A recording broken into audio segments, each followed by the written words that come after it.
Hello everyone, আসসালামু আলাইকুম। সবাই কেমন আছেন? আল্লাহর রহমতে ভালো আছি। তো চলে আসছি আরেকটি ভিডিও নিয়ে। আমি আজকে রান্না করব টুনা ফিশ। এখানে আমি প্রথমে তেল দিয়েছি, এরপর পেঁয়াজ আর একটা কাঁচামরিচ কেটে দিয়ে দিয়েছি, আর একটু লবণ দিয়েছি। দিয়ে এখানে একটু নাড়াচাড়া করে এখন অর্ধেক টমেটো দিয়ে দিব। আসলে টুনা ফিশটা এক একজন এক এক রকমভাবে রান্না করে। আমি যে স্টাইলে রান্না করছি এই স্টাইলে যদি কেউ টুনা ফিশ খেয়ে দেখেন ভালো লাগবে। তো এখানে অর্ধেক টমেটো দিয়ে এরপর নাড়াচাড়া করে আবার একটু লালচে করে ভেজে নিয়েছি। আর এখানে আমি টুনা ফিশের যে উপরের ওইটা খুলে নিচ্ছি আর কি। একটা টুনা ফিশে রান্না করবো যেহেতু আজকে আমাদের মানুষ কম। তো এখানে একটু মশলা দিব। এখন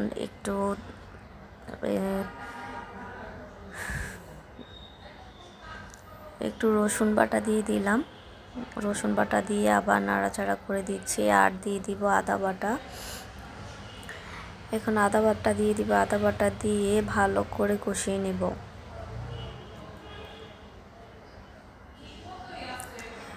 এখন এই যে কষিয়ে ভালো করে কষাইতে থাকবো।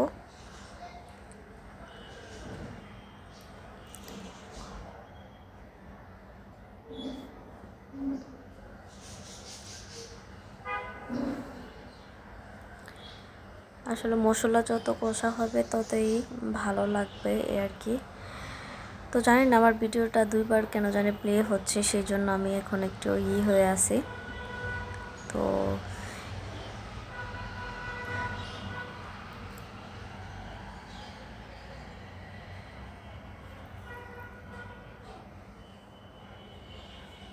এখানে আদা বাটা রসুন বাটা দিয়ে আমি ভালো করে একদম কষিয়ে নিব। কষানো হয়ে গেছে প্রায়। কষানো হয়ে গেলে আমি এরপর আবার দিয়ে দিলাম একটু পেঁয়াজ বাটা। পেঁয়াজ বাটা দিয়ে আবার ভালো করে একটু কষিয়ে নিব।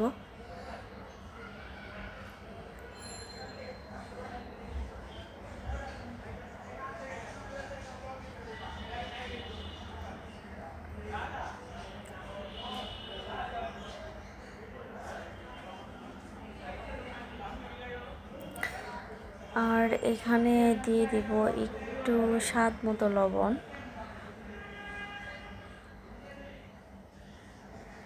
লবণ দিয়ে আমি একটু হলুদ দিয়ে নাড়াচাড়া করে এখন পানি দিয়ে দিব। পানিটা বেশি দিব না, অল্প করে পানি দিয়ে আবার মশলাটাকে একটু কষিয়ে নিব। কষিয়ে এখন একটু গুঁড়া মরিচ দিয়ে দিব, আর ধনিয়া গুঁড়া, আর দিব জিরা গুঁড়া। সবগুলি দিয়ে আবার ভালো করে একটু নেড়ে ছেড়ে এখন একটু দিয়ে দিব সয়া সস, আর দিয়ে দিব tomato sauce. Soya sauce tomato সসটা দিয়ে ভালো করে আবার নেড়ে ছেড়ে আর একটু কষিয়ে নেব।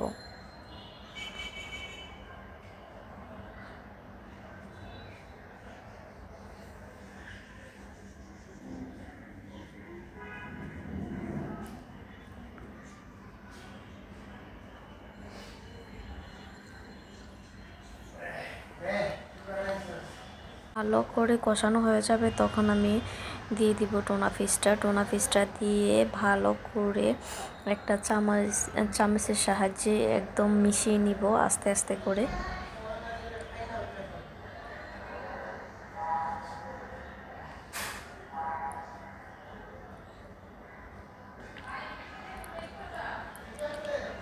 ভালো করে মিশিয়ে এরপর মশলার সাথে ভালো করে মিশানো লাগবে।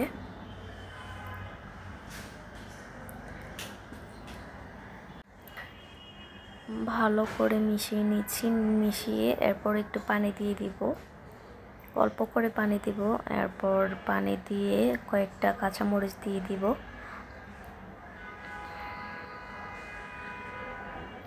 কাঁচামরিচ দিয়ে এরপর একটু ধনিয়া পাতা দিয়ে দিব।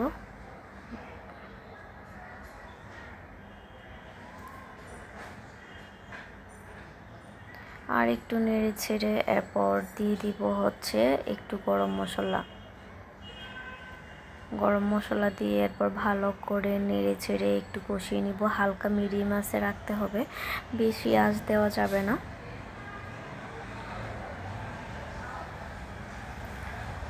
এরকম করে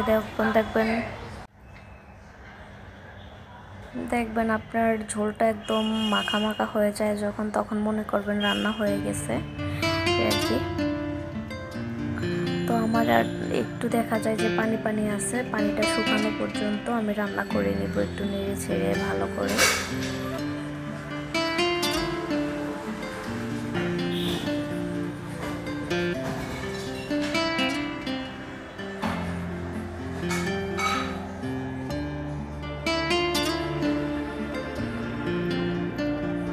তো আমার রান্না হয়ে গেছে। তো সবাই ভালো থাকবেন। আমার ভিডিওটি কেমন লেগেছে অবশ্যই কমেন্ট করে জানাবেন এই আর কি। তো আজকের মতো বিদায়, আল্লাহ হাফিজ।